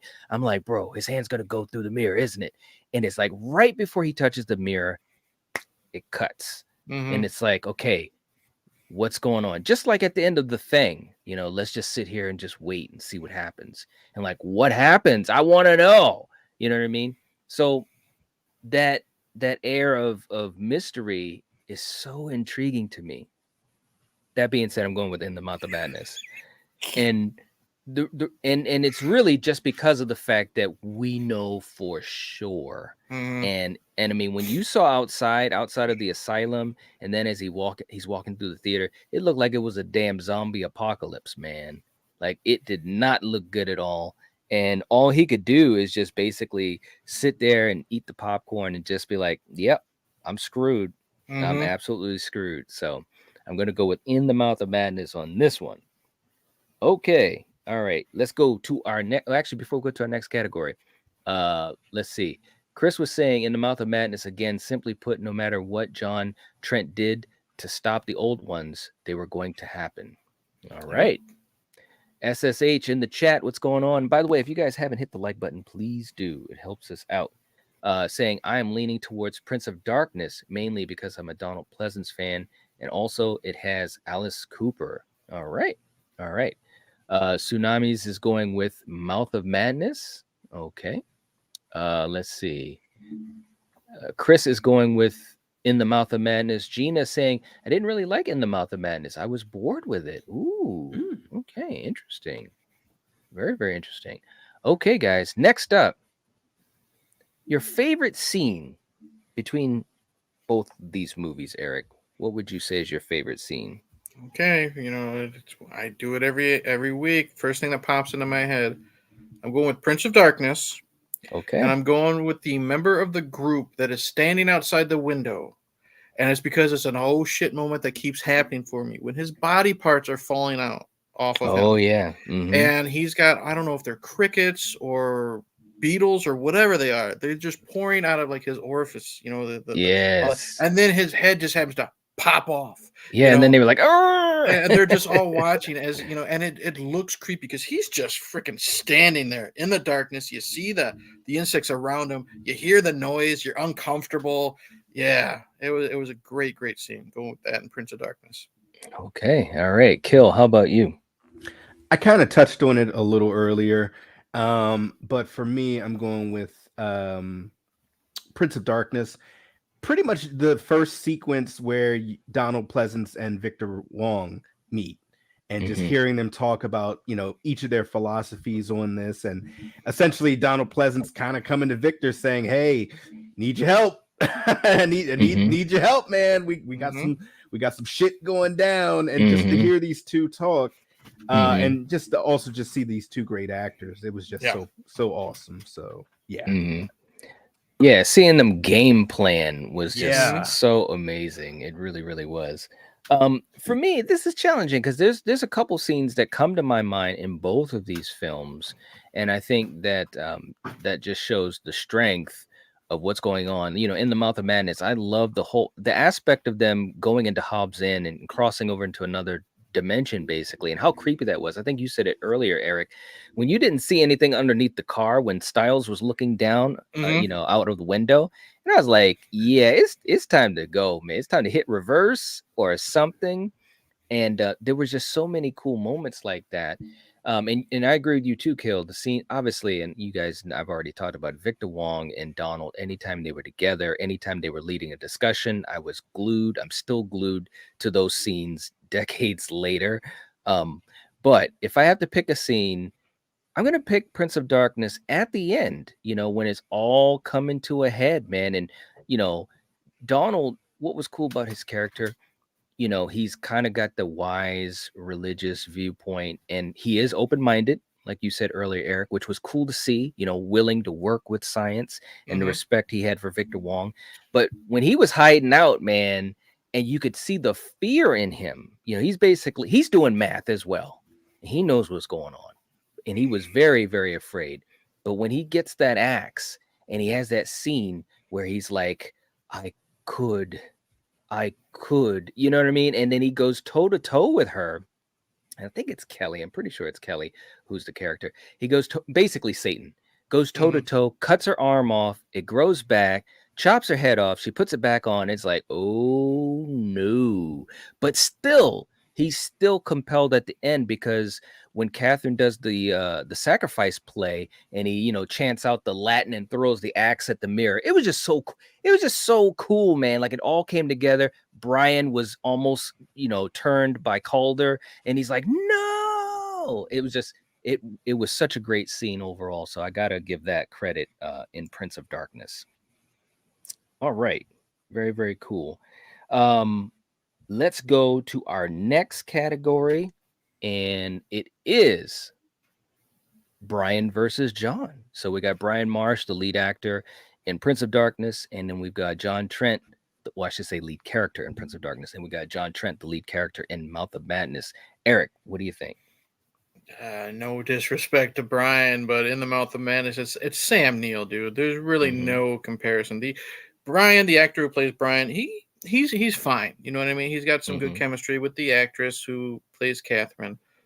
But again, it's Sam frickin' Neill. You know what I mean? It's, if it wasn't for Charlton Heston, he's probably the best actor in that film. You know what I mean? And he's in the film from beginning to end, and it's hard to touch him with both movies. So I got to go him.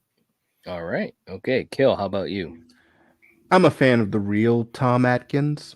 So I am gonna have to. I'm just poking fun. But no, Sam Neill. For one, like I said this earlier, Sam Neill's a great actor, and I think he is truly unfairly underrated. And just watching him in here and just wondering, is he a reliable narrator? Can I trust what he's saying? Is he just really insane? What's really going on? And the way that he portrays sanity and insanity in this is great. And it's Sam Neill. I'm sorry. Like, I mean, do I need to say more? Yeah. Right. So I got to go Sam Neill on this one. All right. Now, for me, I think look, there's definitely no lying here. It's got to be Sam Neill. There's no doubt about it. Jameson Parker, I think, was really good in his role. He definitely had a lot of great scenes. I did like his demeanor because he was that type of, physicist that was very, like, he was just cool. There was a chill to him. Like he was, when he was talking to Victor Wong, nothing like this has ever existed in reality. And it's like, I liked his vibe. He was cool. But again, the advantage of Prince of Darkness having multiple characters, so he didn't have things centered on him like Sam Neill did. Now, I'm not saying that that's the only reason, because Sam Neill, like you guys said, is Sam Neill. He probably would have won this even if he had like 2 minutes of screen time, because he's just that good of an actor. But I want to give some credit to Jameson, but this point definitely has to go to Sam Neill as John Trent, because his arc was just like, wow. Just wow, the things he did in the Mouth of Madness. Crazy stuff. All right. Now, let me just catch up to the chat here. SSH saying Sam Neill has been in at least 3 very disturbing movies. Oh yeah, he's definitely, and he's an underrated horror actor. Event Horizon, big time. Yeah, absolutely. He's done a lot of great horror stuff too. Tsunami saying Sam Neill is a great, solid actor. Loved him in Possession also. Yes. Chris saying Eric said it. It's Sam freaking Neill. So John Trent for me. That's right. Paula going with Sam Neill as well. All right. And SSH saying I will have to watch In the Mouth of Madness all the way through when I get home. Yeah, absolutely. Yeah, no doubt. And May, thank you so much. May's working hard in the chat, saying please take a second to like and share the upcoming stream, help activate the algorithm. Absolutely, we definitely would appreciate it. And we will be back. We're always coming back, man. So just check out the page. You'll see what we got coming up. And definitely, if you can hit the like button, it helps us out. Ginger Ninja saying Brian Stash takes the win, but Sam Neill is the better actor. And John Trent is the better character. All right. I love it. Next up, next category, the finale. The finale, Eric. Who's going to get the point for the finale? Both are really, really good, and both are different, in my opinion. I'm going to slightly give it to In the Mouth of Madness, and here's why. I love the finale of, again, shit hitting the fan in Prince of Darkness, Down in Pleasance, chopping the girl up. She's growing her arms back. She's putting her head back on. Again, I said I love a hero sacrifice, but then it just kind of ends for me. You know what I mean? He destroys the mirror, and then just that's it. You know, we got the bodies and the smoke escaping, and then we got the stinger at the end. This downer ending for In the Mouth of Madness is just so good for me, and that's why it's winning. We get to see why he's in the asylum when he becomes the guy with the axe. You know what I mean? Shout out to John Glover. You know, we get some John Glover. I love him. And then just you know, it reminded me of the end of the first Resident Evil movie when he's walking out and it's nothing but clutter and despair and no one's out there. You know what I mean? He goes to see a film about his life, supposedly directed by John Carpenter, if you pay attention to the poster. And just the fact that he's watching the different clips of the movie and he starts by laughing and he ends by crying. So it's that realization. Hands down, got to go In the Mouth of Madness. All right. Well said, man. Well said. Kill, how about you? I like both finales, but I'm going to have to go In the Mouth of Madness. For a lot of the same reasons Eric just said, just to see the I guess the fruits of the labor or the aftermath of, you know, the apocalypse, you know, hell on earth. And to see, like, once again, you know, I said it earlier, seeing Sam Neill play a sane character and then also play an insane character, he does it so well. He becomes the Axeman. You know, he's seeing his life portrayed in the movie that, you know, he knew, hey, once this movie is made, that's a wrap for the world. It's going to infect everyone. It's going to seal the deal and open up all the 9 gates of hell. You name it. Cthulhu, cats and dogs living together. That's right. You know, Mass hysteria. And you know, it was just interesting to see all of that culminating and sad. And like Eric said, to see him, you know, go from laughing to crying, it's just a perfect circle of events, you know, illustrated right there in his emotion. So yeah, I got to go with In the Mouth of Madness. Okay, all right. For me, this is challenging. I mean, you guys have said some good stuff. I mean, I think these finales are different, you know, as far as what they're trying to accomplish, and I think they're both successful. And you know, with Prince of Darkness, the sacrifice play and all of that, and then the stinger, it kind of takes you on a little bit of a journey because you don't know. You think it's over, you know, but it's not. And of course, within the Mouth of Madness, it's great seeing Sam Neill going through that process of being our character that we root for, and then being the character that we are afraid of, and we know that it's not going to end well. Him in the theater, and just the meta aspect was really cool. But I'm going with Prince of Darkness. Okay. Because, you know, everything that's happening in that finale with all the characters, you know, the chips are on the line. Everyone's kind of doing some stuff, you know, Dennis Dunn barely escaping out of the back room closet and all of that. That was kind of interesting as he's watching, what's her name, transforming and all that into Satan. And then, of course, you know, like I mentioned earlier, the sacrifice play. But then it's like everyone, you know, Donald Pleasance is on a stretcher and said, you know, we did it, we saved the world. And everyone's like, yeah. And then, of course, the stinger, you know, with Brian waking up from the nightmare, seeing that it's Catherine who's emerging, you know, from the church. And then, of course, wondering what's going on as he puts it. I love those types of endings where it's like, what? You know, question mark. So I've got to give it to Prince of Darkness just by a little bit. I mean, I love In the Mouth of Madness, how it ends, but I'm going to edge it out to Prince of Darkness on this one. Real quick, we got Kay in the chat saying, I have not seen either movie yet. Like I said, guys, when we do these streams, you pretty much are guaranteed that we are recommending it. You should check these out. They're great. They are great. We got John in the chat. What's going on? Good to see you. welcome, welcome. I don't know if I've seen you in the chat before, but welcome, and we hope that you're enjoying this. Saying I love In the Mouth of Madness. All right, yeah, we do too. Paul is going with In the Mouth of Madness. Chris is going with In the Mouth of Madness. Let's see. Tsunami saying gotta love Trent's crazy laugh and the kick-ass rock song starting. It goes off with a bang.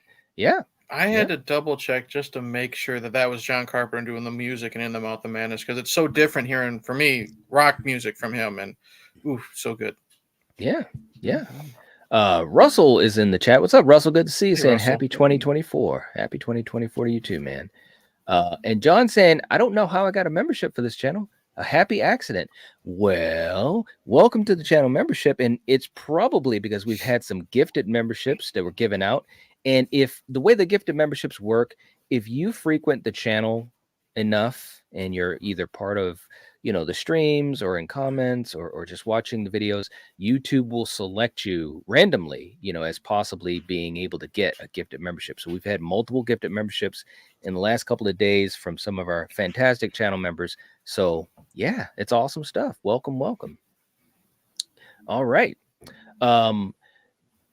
And Tsunami saying, fun fact, they wanted to get Metallica's Enter Sandman for the Mouth of Madness soundtrack, but couldn't get the rights. So Carpenter made a similar tune. There you go. Who needs them? I mean, it's kind of true, isn't it? It's kind of true. All right. Next category. We got to make a choice, Eric. And as always, this will be our final category as we go into our counting of the points. So if you would like to send a super chat to help your favorite film win, this is the time to do it. Once we get done with this category, we won't be able to utilize your points to decide the winner. So now's the time. If you want to send a super chat and those points will go to the film of your choice, now's the time to do it. Eric, you got to choose one. Who are you going to give the point to? Yeah, for the super chats, I think the easiest way to time it, since there's a bit of a delay, is like right after Knight gives his choice. So that way you can deal with that delay. That notwithstanding, choose. I'm going In the Mouth of Madness, and here's why. I enjoy Prince of Darkness. I like it a lot. I've grown to respect it, watching it, for this stream. It's one of those movies that, I don't know if it was you or Killian who said, they could just put it on in the background while doing something. You know what I mean? Yeah. That notwithstanding, In the Mouth of Madness, that's one I want to put down, and I want to watch it from beginning to end. No distractions. This is where the confusion kind of helps the situation for me, because I'm still trying to put the puzzle pieces together. And it's just, I'm a sucker for a downer ending. It's so creepy. This would be a great movie to watch in the dark. You know what I mean? And to help that. So In the Mouth of Madness, hands down. Okay. All right. Kill, how about you? John Carpenter is one of my favorite directors. I really can't think of something of his that I totally hate. And with that also being said, he has some of the best bottleneck films. If you think of his repertoire, like, he really has a lot of bangers. I'm going with Prince of Darkness here. And I this is a movie where when I first saw it, it wasn't what I thought it was going to be. I didn't know it was going to be a bottleneck kind of film. And I enjoy just seeing, I guess the one thing I'll say briefly is these people don't really know each other. Right. They come from their own, field of expertise for the most part. You really only have the college kids that know each other, to the point where they're dying and they don't realize it. It's like, have you seen Helen? Yeah, she said she was going to go take a nap. Okay. Hey, have you seen Bob? He might have left. I don't know which one is Bob. Oh, the radiologist. Oh, okay, yeah, the big guy. I don't know who gives a shit. So it's unlike something like Assault on Precinct 13 or The Thing. It's just like, oh man, have you seen Windows? Have you seen Windows just disappears. Yeah, right. So with that being said, I love that aspect of Prince of Darkness, because they don't necessarily know each other that well, and it's just like, oh yeah, I'm not really sure, and the entity is acing them out so well that by the time that they really realize, hey, something's going on, they have an army of the dead that are doing their bidding, you know? So yeah, I love Prince of Darkness, and I feel that it's one of Carpenter's forgotten classics. And you know, for you guys in the chat, if you have not seen this movie, or if you haven't seen it in a while, give it another viewing. Yes. Just pretend you're in Antarctica. You'll love it.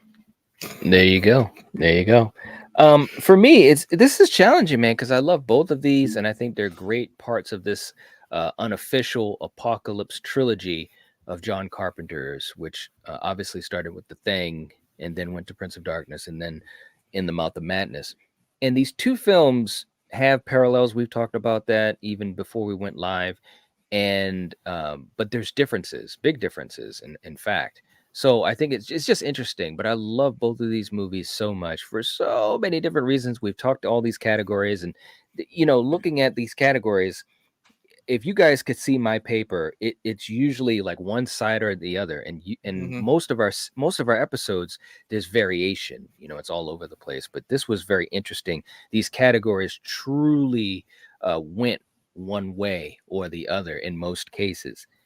All that being said, I got to give this point to Prince of Darkness. And the reason why, I think the reason why is just because of the fact that there's nowhere for them to go. They're locked into this situation.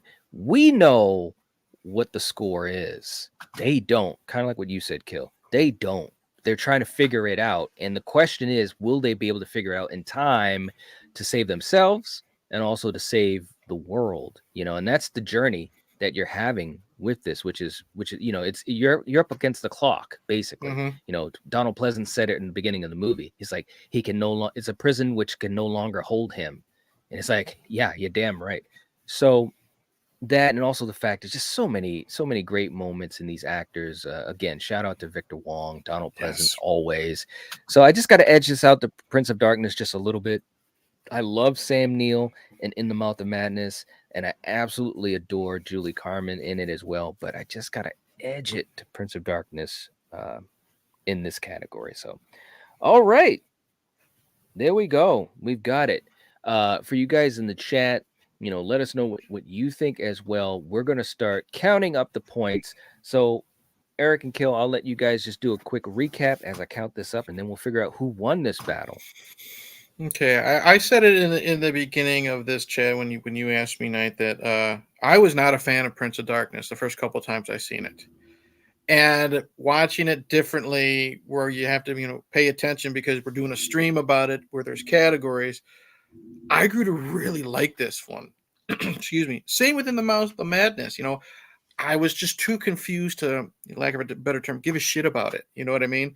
But now sitting down, watching it, all these scenes, I really, really like this one too. So to some of the people in the chat that said that they've either never seen it, hopefully, this Battle World episode has inspired you to check it out. Or people that have said that they're not fans. I think there was a couple people that said they didn't like In the Mouth of Madness. I get that. Trust me. Give it a second shot. You might not have been in the right mood.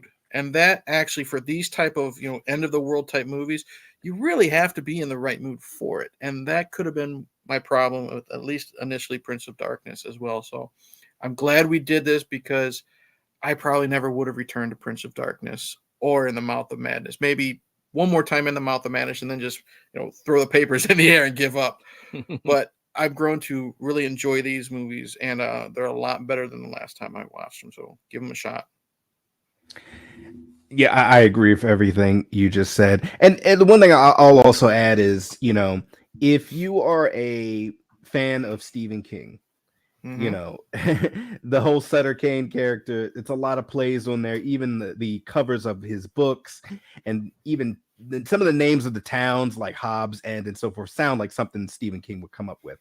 So that's interesting in itself. And also the H.P. Lovecraft Cthulhu aspect of it there. On the other side with Prince of Darkness, if you are a fan of Fulci, you will see some similarities to House by the Cemetery and things of that nature, with some of those apocalyptic themes of doom and So both of these movies are really great movies, and they both do their own thing separately. Like I said, Prince of Darkness is more of a bottleneck, whereas in the Mouth of Madness, it's kind of a road trip a little bit for our two characters we're following. But both movies are really great, and John Carpenter, he's the master. So there you go. Absolutely. I echo those statements for you guys. And also to say, and it's a good point, Eric, too, because sometimes there's films that you have to kind of be in the right mood to really be able to figure out if you like it or not. And that's happened to me before, too. There's been times I've watched movies and, I was either tired or not in the right mind state, or had other things going on, and I didn't really enjoy the experience. And then rewatching that film, I was like, wow, this was great. Or sometimes saying, no, this is really bad. So it's just interesting how that all works. But both of these films are so underrated, and we've got so many people in this chat. I know there's so many people that are our viewers that have not seen these films, which is why I like doing these type of episodes. It's tough sometimes because then, a lot of people are like, well, what are you guys talking about? I don't care. But part of what I like doing on this channel is introducing these things to people and to talk about it and to hopefully get people on board one way or the other. You may not like the film, but you could at least say, well, hey, I've watched, most of the filmography, in of John Carpenter's in this example, so they're very underrated, but I love both of these films so very much. So here is the score, guys. We have got, and this was interesting, we have a score of 22 to 29. Oh, wow. Okay. 22 to 29. Now, here's the thing. That's not the end. Okay. Because we did have some audience help with us. Okay. Which made it interesting. So, with a score of 29 to 32, the winner is Prince of Darkness. Gina came in and scooped it up. Man. Prince of Darkness coming through. And, these points, it's very interesting because these points in the early part of this episode in the Mouth of Madness was pretty far ahead. And then Prince of Darkness started to come back near the middle, and then it started to swing back to In the Mouth of Madness. And of course, these categories, a lot of these categories are our standard categories, so it's not like they're always a switch from episode to episode, but it's just interesting how they swing in one movie's favor or the other. And I think this has been a really interesting episode. But yes, Prince of Darkness for the win. Total score of 32 to 29. So it was still damn close. It was close, bro. I love these episodes, man, because I'm counting the points and I'm like, holy crap, we're right there. It's close. It's so close. So yeah, we've got a victory for Prince of Darkness, John Carpenter. Very, very cool stuff. Real quick, Tsunami is saying, would you guys agree that Mouth of Madness was Carpenter's last great film? Well, I am a fan of Village of the Damned. I know a lot of people are kind of like, they're not big on Village of the Damned, but I did enjoy that. I still have some fun with Escape from LA. It's nowhere near as good as New York, and I know that, but I'm just one of my favorites is I think it came after Mouth of Madness is Vampires with James Woods. It did. That one is a favorite of mine. So and I enjoy some parts of Village of the Damned as well. Yeah. But I mean, I guess in general, this was probably overall, the last great one. Probably. Yeah, there's a difference between great film and fun film. Like Vampires is a lot of fun, so it's a favorite of mine. But I think if we're looking at all like the technical stuff and the acting, I think possibly this could probably be his last great film. Yeah, I could agree with that. Very, very cool. Let's see. Russell saying, never saw In the Mouth of Madness. See, that's what I'm saying. You got to check it out. Check it out. Absolutely. Oh, Danielle's in the chat saying, damn, I came in at the end. Well, yeah, we're here every Tuesday night, 7:50. That's why we hold streams at the same time. Let me just explain that, because that's always been a thing for me. Kill, you obviously know that. Eric, you know that as well. I try to be very scheduled that way so people almost know what to expect. So every Tuesday night by 8 p.m. Eastern Standard Time, we are rolling, unless we don't have a stream, usually only because of holidays or something like that. But every Tuesday night, 8 p.m. Eastern Standard Time is Battle World. No doubt at all. So, all right, guys. Well, hey, Prince of Darkness made it.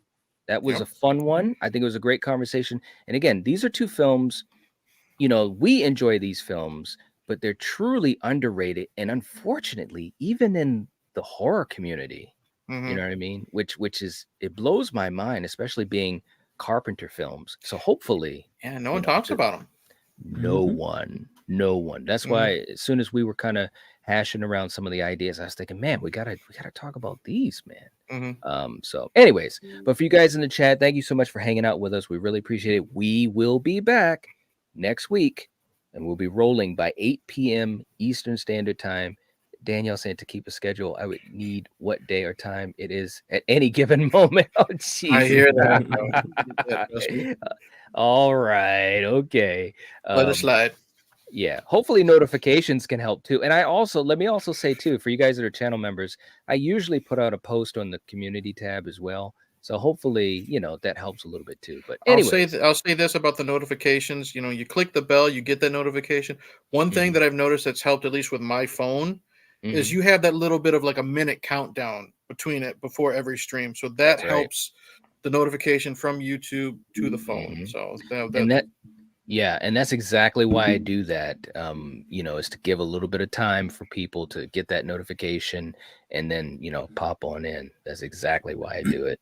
And hopefully it helps out, for most people. I think it does, because I'll usually see people coming into the chat as we're going through the countdown or the intros. So yeah, that's how it is.